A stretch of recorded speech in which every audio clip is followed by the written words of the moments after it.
तारीख पे तारीख, तारीख पे तारीख, तारीख पे तारीख. शिवसेना पक्ष आणि चिन्हाची तारीख आता सुप्रीम कोर्टाने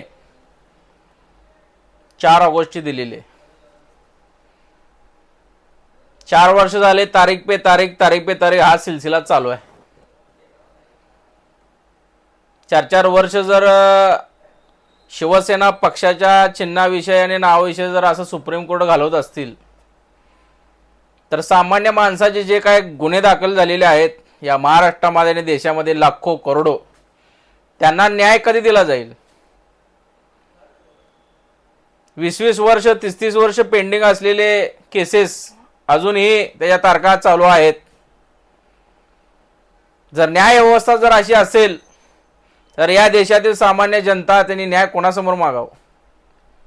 आता शिवसेना कोणाची, या महाराष्ट्रातल्या लहान मुलाला जर विचारलं शिवसेना कोणाची तर शिवसेना ही ठाकरेची, हे कोणीही सांगेल.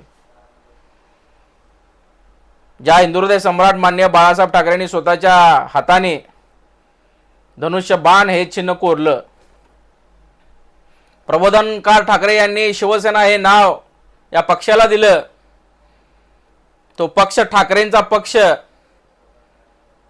एका ऐऱ्यागैऱ्याच्या हातात जर या निवडणूक आयोगाने दिला असेल तर त्याचा निकाल या सुप्रीम कोर्टाने लावला 4 वर्षापूर्वीच लावला गेला पाहिजे होता. पण 4 वर्ष सुप्रीम कोर्ट या केंद्र सरकारच्या दबावाखाली काम करत आहे, मोदी आणि शहाच्या दबावाखाली काम करत आहे असंच चित्र दिसतंय. 4 वर्ष आम्ही न्यायासाठी आम्ही त्या केंद्र सुप्रीम कोर्टाकडे न्याय मागतोय, पण सुप्रीम कोर्ट आम्हाला न्याय देत नाही. बाळासाहेब नेहमी म्हणत होते, जर हात जोडून जर न्याय मिळत नसेल तर तोंडात मारून न्याय मिळवा, पण न्याय हा मिळालाच पाहिजे, हे हिंदुहृदय सम्राट माननीय बाळासाहेब ठाकरेंचं वाक्य आहे. परंतु या लोकशाहीमध्ये आमचे हात बांधलेले आहेत. एक ना दिवस हे हात सुटतील जर आम्हाला न्याय नाही मिळाला तर. आमचे वकील जे आहेत कपिलजी सिब्बल साहेब यांनी त्यांचा युक्तिवाद आज मांडलेला आहे सुप्रीम कोर्टामध्ये. आता 4 ऑगस्ट तारीख दिलेली आहे. ज्या एकनाथ शिंदेला माननीय पक्षप्रमुख उद्धव साहेब ठाकरे यांनी या शिवसेनेत असताना शिवसेनेचा नेता बनवला, गटनेता बनवला, तो व्यक्ती 40 आमदार घेऊन गुवाहाटीला गेला आणि निवडणूक आयोगातर्फे त्यानं तो चिन्ह आणि पक्ष चोरला. हे लहान मुलाला सुद्धा जर महाराष्ट्रातल्या लहान मुलाला जर विचारलं तर तो सांगेल की गुवाहाटीला जाऊन आयाशी करणारे लोक, शिवसेनेच्या पाठीत खंजीर खुपसणारे लोक, यांची कुठली शिवसेना? कोण शिंदे? काय संबंध शिवसेनेशी? शिवसेना पक्ष प्रमुखाने ज्या माणसाला या शिवसेनेचा गटनेता बनवला तो माणूस म्हणतो की शिवसेना माझी. वा रे वा. म्हणजे असा विषय झाला की एक शेतमालक असतो, एका मालकाची शेती असते, 50 एकर शेती असते आणि त्याने एखादा साल गडी ठेवला त्या शेतामध्ये काम करणारा. 50 एकराचा मालक असतो एक, आणि त्यानं जर त्याच्या 50 एकरात जर सालगडी ठेवला कामाला आणि तो जर सालगडी काही कालानंतर त्या शेतामध्ये जर काम करून काही वर्षानंतर जो तो म्हणत असेल सालगडी की शेती ही माझीच आहे, त्या मूळ मालकाची शेती नाही, आता ही शेती 50 एकर शेती मीच करतो, आता ही शेती माझीच आहे, असा विषय झाला. अरे तू काम करत होता, तू सालगडेस, मालक नाहीस. हा विषय झाला या सध्याच्या या प्रकरणाचा. म्हणून सालगड्यासारखंच राहावं, मालक बनण्याचा प्रयत्न करू नये. एक ना दिवस ती जो मालक आहे, मूळ मालक, शेतीचा मूळ मालक आहे, तो एक ना दिवस त्याची शेती त्या नावावर होणारच आहे. त्यामुळं सालगड्याला किती जरी वाटत असेल की ती शेती माझीच आहे, परंतु त्या सालगड्याला एक ना दिवस त्याची अवकात कळेल.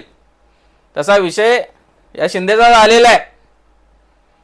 अरे शिवसेना ही आमच्यासारख्या लाखो करोडो शिवसैनिकांनी निर्माण केलेली शिवसेना आहे. आमचा जन्म झाला नव्हता त्यावेळेस ती शिवसेना निर्माण झाली. 1966 रोजी ज्यावेळेस बाळासाहेबांनी शिवसेना निर्माण केली त्यावेळेस या महाराष्ट्रामधल्या मराठी माणसाला स्थान नव्हतं. खितपत पडलेला मराठी माणूस, चिखलामध्ये रुतलेला मराठी माणूस, त्याला जर कोण न्याय दिला असेल या महाराष्ट्रात तर ते फक्त हिंदू हृदय सम्राट मान्य बाळासाहेब ठाकरे यांनी दिलेला आहे. मराठी माणसाचा कणा ताट कोण केला असेल या महाराष्ट्रामध्ये तर ते फक्त आणि फक्त हिंदू हृदय सम्राट मान्य बाळासाहेब ठाकरेंनी केलेलं आहे. आणि बाळासाहेबांनी आम्हाला सांगितलेलं आहे की माझ्या नंतर उद्धव आणि आदित्यला तुम्ही सांभाळा. मग आम्ही आमच्या बाळासाहेबांचं ऐकू का या ऐरागऱ्या लोकांचं ऐकणार? सुप्रीम कोर्ट जर या असं दबावात जर काम करत असेल तर महाराष्ट्राला आणि देशातील कुठल्याही जनतेला न्याय मिळणार नाही. सुप्रीम कोर्टानं न्याय द्यायला शिकावं. एका या देशातील तरुणांना झुरळ म्हटलं होतं सुप्रीम कोर्टानं, तर ते झुरळ दिल्लीमध्ये जंतर मंतरवर दाखल झाले. लाखो झुरळांनी तुमची झोप उडवली. या सुप्रीम कोर्टाची उडवली, या केंद्र सरकारची उडवली, त्या मोदी शहाची उडवली. झुकलं हे सरकार. नरेंद्र मोदी झुकले या तरुणांसमोर, देशातील तरुणांसमोर. ही तुमची अवकात तरुणांसमोर. या देशातील तरुणांना जर तुम्ही कमी लेखत असाल तर तुम्हाला तरुण, या देशामधले तरुण तुम्हाला सोळो की पळ करून सोडतील. त्यामुळं आता आम्ही 4 ऑगस्टची वाट पाहणार आहोत. जे कोण सुप्रीम कोर्टाचे जज तिथं न्याय देणार असतील त्यांनी डॉक्टर बाबासाहेब आंबेडकरांच्या त्या प्रतिमेची शपथ घेऊन आम्हाला न्याय द्यावा. तो न्याय आम्ही मान्य करू. जर तुम्ही केंद्र सरकारचा ऐकून दबाव तंत्राचा जर वापर केलात आणि जर चुकीचा न्याय दिलात तर ही लोकशाही धोक्याची होणार आहे. लोकशाही येणाऱ्या 4 ऑगस्टला आम्ही ती वाट पाहत आहोत. तमाम शिवसैनिक, या महाराष्ट्रातला तळागाळातला शिवसैनिक 4 ऑगस्टची वाट पाहत आहे. निकाल द्या, तारीख पे तारीख देऊ नका. जय महाराष्ट्र.